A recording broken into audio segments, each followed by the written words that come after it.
Blue Harp. Eccolo là, eccolo là.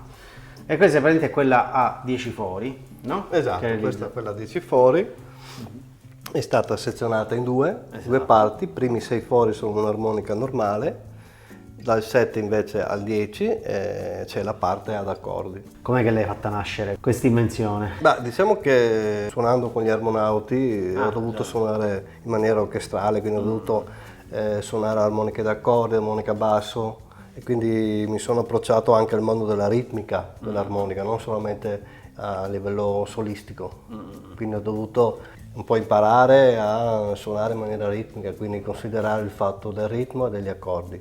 Però le armoniche orchestrali sono troppo grandi, sono così, quindi insomma volevo qualcosa che fosse più vicino alla mia formazione musicale, che è quella da cui provengo, è il blues, insomma. Gli accordi sono quali esattamente? Allora, è stata concepita per suonare sempre in seconda posizione, quindi gli accordi, la parte degli accordi che c'è nella seconda parte è in relazione proprio alla seconda posizione. La seconda posizione ovviamente è relativamente all'accordo aspirato delle... Certo.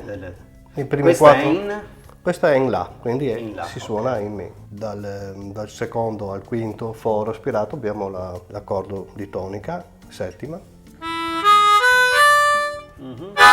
E questo c'è in tutte le armoniche, questo non si sbaglia. Ed ho aggiunto l'accordo di quarta, settimo dominante, e di quinto dominante. Per esempio in questo caso il Mi, il La settima e il Si.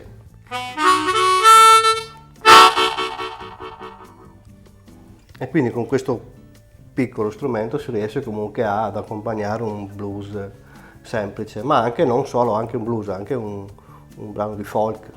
L'armonica è sezionata in due parti. Ok. Una è un'armonica solista e l'altra è solo per gli accordi. Questo è un po' lo sforzo che bisogna fare, bisogna ricordarsi che l'armonica adesso è tagliata in due parti, non è più come un'altra. Certo. E quindi la parte solistica è tutta su una parte. Si Esatto. può anche invertire. diciamo si può invertire se noi, questo è un po' più diciamo avanzato, nel senso che in questo caso abbiamo il Si settima e lì possiamo suonare la scala blues di Si settima.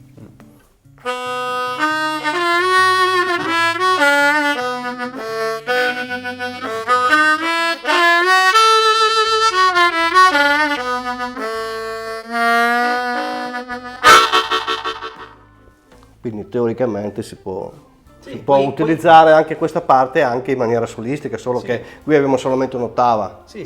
Vabbè, si può fraseggiare, però si può fare. Come si chiama 14 fori. Questa si chiama Blue Harp, è la prima della famiglia. Poi questa è un'evoluzione di quella.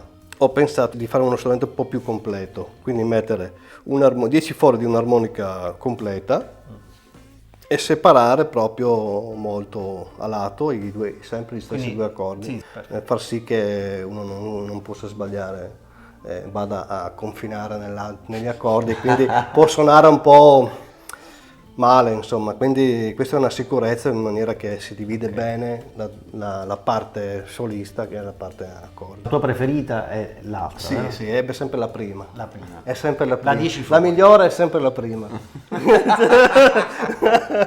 No, ho detto di armonica, eh? Sì, l'importante è provarle tutte. Sì, è importante provare. Diciamo che sì, uno rimango molto più affezionato alla prima perché è quella in quale mi riconosco di più.